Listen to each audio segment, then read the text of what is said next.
নমস্কার বন্ধুরা, শুভ সন্ধ্যা। আজকে আমি আপনাদের সঙ্গে ভিন্ন স্বাদের হাঁসের ডিমের মালাইকারি রেসিপি শেয়ার করব। এই রেসিপিটি আমার শাশুড়ি মায়ের হাতের, আর এই রেসিপিটি বাংলাদেশের খুলনা বরিশাল অঞ্চলের দিকে ভীষণভাবে প্রসিদ্ধ। তো সেই রেসিপিটি আমি আপনাদের সঙ্গে শেয়ার করছি, আপনারা দেখতে থাকুন। তো এখানে আমি দুটো হাঁসের ডিম নিয়েছি। তো ডিম দুটো আমি ভালো করে পরিষ্কার করে নিয়েছি। আমি আমার পরিমাণ অনুযায়ী হাঁসের ডিম নিয়ে নিয়েছি। এবারে এই মালাইকারি করতে কি কি লাগছে দেখে নিন। এখানে আমি নারকেল দেখুন এরকম করে তুলে নিয়েছি। আমার যতটুকু লাগবে সেই পরিমাণ অনুযায়ী নিয়েছি। আপনারা নারকেল কিন্তু কুড়িয়েও নিতে পারেন। তো এখানে পেঁয়াজ, দুটো ছোট সাইজের পেঁয়াজ, 4-5টা কাঁচা লঙ্কার একটুখানি আদা নিয়েছি। এবারে এই নারকেলের টুকরোগুলো মিক্সিং জারের মধ্যে দিয়ে পেস্ট করে নেব। তো এখানে পেস্ট করার জন্য আমি জল দিচ্ছি, এখানে নর্মাল জলই দিচ্ছি। তো আপনার নারকেল কুড়ে গরম জল দিয়েও কিন্তু নারকেলের দুধটা বের করে নিতে পারেন। তো আমার হাতে সময় কম ছিল, তাই আমি এইভাবেই নারকেলের দুধটা বের করে নিচ্ছি। তো নারকেল পেস্ট করা হয়ে গেছে, এই যে একটা ছাঁকনির উপরে দিয়ে ছেঁকে নেব। নারকেলের যে অবশিষ্ট অংশ, এটা আমার লাগবে না, হাত দিয়ে চিপে চিপে দুধটা বের করে নিয়েছি দেখুন বন্ধুরা।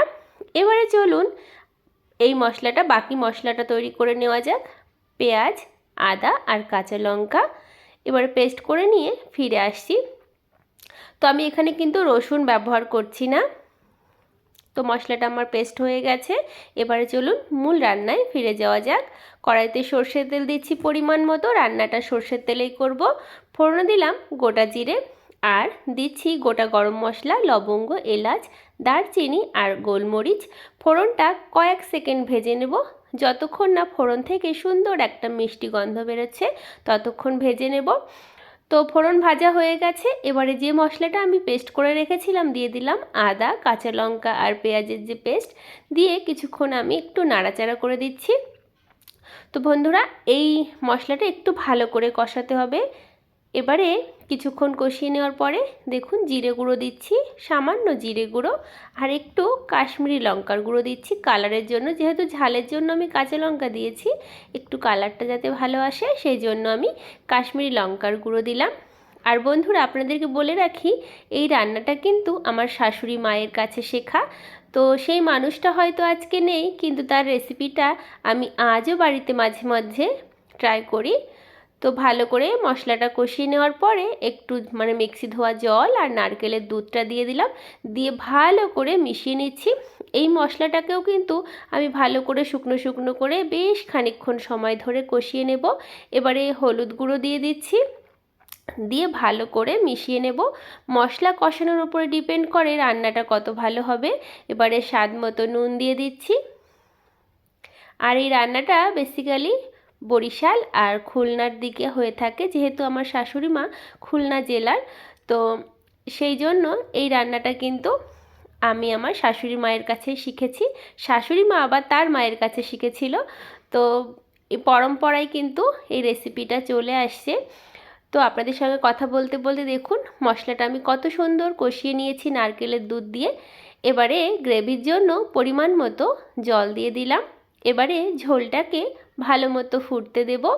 তো ঝোল বন্ধুরা ভালো মতো ফুটে উঠেছে। এবারে যে হাঁসের ডিম আমি আগে থেকে একটা দুটো বাটির মধ্যে আলাদা আলাদা করে ফাটিয়ে নিয়েছি। গ্যাসের ফ্লেম লো করে ভেঙে রাখা হাঁসের ডিমগুলো একে একে দিয়ে দিচ্ছি। তো বন্ধুরা আমার এই ভিন্ন স্বাদে হাঁসের ডিমের মালাইকারি রেসিপিটি যদি ভালো লাগে তাহলে অবশ্যই লাইক, শেয়ার, কমেন্ট, সাবস্ক্রাইব করে পাশের বেল আইকনটা প্রেস করার অনুরোধ জানাচ্ছি। আর বাড়িতে কিন্তু অবশ্যই ট্রাই করবেন। তো দেখুন কিছুক্ষণ ঢাকা দিয়ে রাখার ফলে হাঁসের ডিম কিন্তু এক পাশ ভালো মতো সেদ্ধ হয়ে গেছে। হালকা হাতে আমি একটু উল্টে দিচ্ছি। আর যারা হাঁসের ডিম খেতে অপছন্দ করেন তারাও যদি একবার এইভাবে খান বন্ধুরা, কথা দিচ্ছি স্বাদ কিন্তু ভুলবেন না, আর মুখে কিন্তু স্বাদ লেগে থাকবে। তো দেখুন আবার কিছুক্ষণ ঢাকা দিয়ে রেখেছিলাম। কালারটা কত সুন্দর এসেছে না? খেতেও কিন্তু ভীষণ সুস্বাদু হয়েছে। আপনারা যদি মনে করেন চিনি দেবেন একটু দিতে পারেন, তবে আমি চিনি দিইনি। এভাবেও খেতে কিন্তু ভীষণ ভালো লাগে। আমি গরম মশলা গোটা ফোড়নে দিয়েছিলাম, সেই জন্য আর গুঁড়ো দিলাম না। আপনারা চাইলে দিতে পারেন, একটু ধনেপাতাও কুচি দিতে পারেন।